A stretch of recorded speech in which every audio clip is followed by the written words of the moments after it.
Did you guys know that method acting was developed long before Marlon Brando became its icon?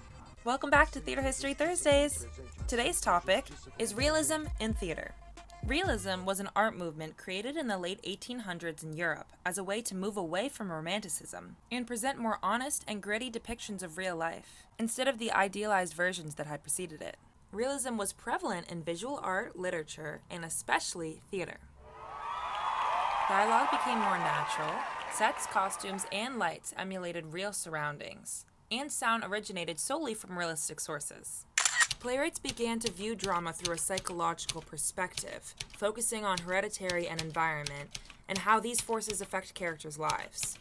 Many plays of this period also attacked what the writers perceived to be social evils. The earliest and most well-known playwrights of this time period are Henrik Ibsen and Anton Chekhov. Ibsen is considered the father of theatrical realism.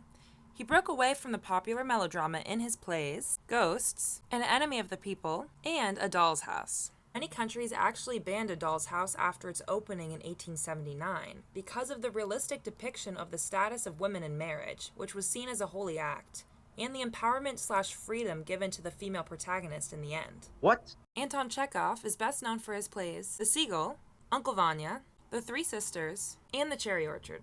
He wrote plays about holding on to the past in the midst of cultural upheaval and Russian economic classism. He worked at the Moscow Art Theater with Konstantin Stanislavski, who pioneered realism in acting. Stanislavski's system relied on physical action, the ability to recall memories from one's past to drive their emotions, and the pursuit of an objective. It became popularized as the method in the 1940s and 1950s, most notably by Lee Strasberg.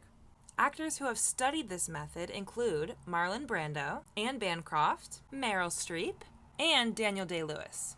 Anna Cora Mowat was a French playwright writing realistic plays before it was commonplace. Fashion, written in 1845, addressed a real issue for working-class women who had to deal with upper-class condescension in department stores, and showed how fashion could be a shortcut to social power. Realism remained dominant in playwriting through the mid-20th century, and plays that are now considered classics by Lillian Hellman, Tennessee Williams, and Arthur Miller followed this form. It remains one of the most common forms of playwriting to this day. Here at New Perspectives Theater Company, we strive to put three-dimensional characters on stage and develop new plays that speak to contemporary audiences, especially those whose stories remain untold. Our recent award-winning production of How to Melt Ice by Amalia Oliva Rojas, which featured a family of undocumented immigrants from Mexico, is a perfect example.